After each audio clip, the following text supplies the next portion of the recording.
Foster care has been long criticized for failing to meet the needs of children. The current foster care system does not provide support for children to have successful lives and careers. Today, I'm going to inform you on the issues in foster care that most people don't know about. There are many issues in foster care, but today I'm only going to cover 3. I'm going to cover the qualifications of becoming a foster parent, who places the children in foster homes, and abusive parents.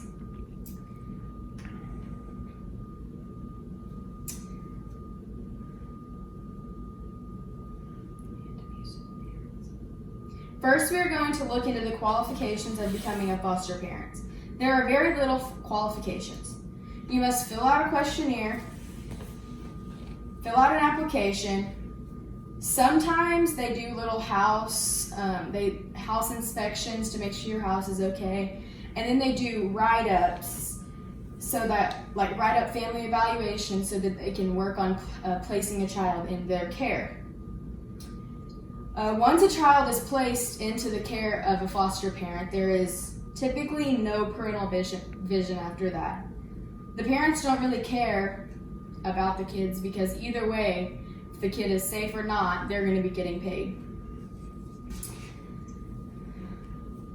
The living environment, because of no pop-up evaluations, is really poor. The parents know, like I said, that they're getting paid either way, and that if there is going to be an evaluation, the state's going to let them know in advance so they have plenty of time to make their house look presentable and make it look okay so that people don't think that the child is living in a bad situation. In the article, A Child Drowning Raises Concerns, they said that the pool fence did not comply with legislative standards as it was not a self-latching gate, and the premises was not safe or secure for young children placed under foster care. The article also says there were excessive amounts of alcohol and medication left throughout the location within reach of children. That house was not well evaluated. The children were just stuck with these foster parents, and the foster parents didn't care about them. So a child drowned while the foster parent was just sitting right inside. There should have been more evaluation, and with more evaluation, that could have been prevented. In this picture, we have a picture of a foster kid laying in a bed with a bunch of open chips, nasty foods, needles, pop bottles, anything you can think of, it's all in this bed, just nasty living habits.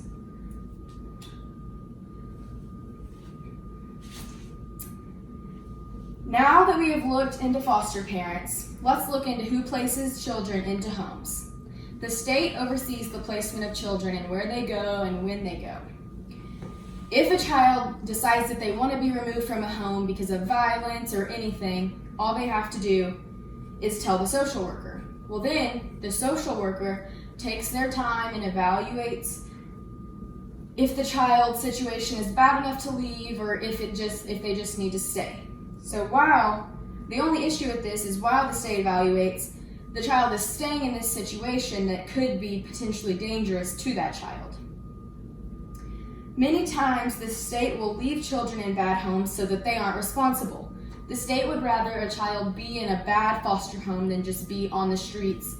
Or if they're not in a foster home, they're in the state's placement, so the state has responsibility for where they are and when they're doing stuff. So they'd rather them be in an abusive or neglective foster home rather than in their placement. Many times, Shepard said in her article, Children Sent Home to Risky Situations, that children are being returned from foster homes where alcohol, drugs exist, and 1 in 4 are later. The final issue we are going to cover today is violence in foster care. Foster parents are often violent for no reason. Some or most parents who are abusive are under the influence. Shepard said that 2/3 of children are going into state care. More than half of those families are experiencing domestic violence. Because of this, a child would rather be stranded on the streets and homeless rather than be in the system where there's a higher chance of them being abused. The system is supposed to be a safe place that takes children out of abusive homes and puts them into better and safer homes, but just the opposite is happening. Children are being taken out of neglected and abusive homes and then being put right back into abusive and neglected homes. It seems as though people who oversee the foster care system do not care about the safety of these children. Many people believe foster care is a good place for children, but in reality, it is an awful environment for these children to be in.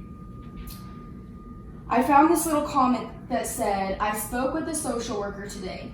If you keep playing 70s music, they're going to put you in a foster." This comic says, "How to practice social work," and then it shows a social worker stepping on a foster kid and then also stepping on a knot. The word knot. This is an image of a foster child in a hospital bed she's all beaten up. She has a bloody eye and a black eye, and she just doesn't look good. She was abused by her foster parents. This is a little girl that was at school, and she came to school with a black eye, so then they dug into her situation and figured out that her foster parents had been abusive and took her out of her foster parents' custody. I believe that foster care can be good if more people are brought into the light and more people know the true issues of foster care, and not that it's just a good thing to help people and to make sure that kids have homes. Because in reality, although kids do have homes in these foster homes, the homes might be worse than if they were just living on the streets, because some of the kids would rather be on the streets rather than be in those homes. On this last slide, it's a picture of a social worker and a foster child, and they're hugging, and this foster child just got taken out of an abusive home, and she just figured out a good fit for her, so they're happy about that. And then I believe there could be little adjustments that would make the system a good thing for children in need. Thank you.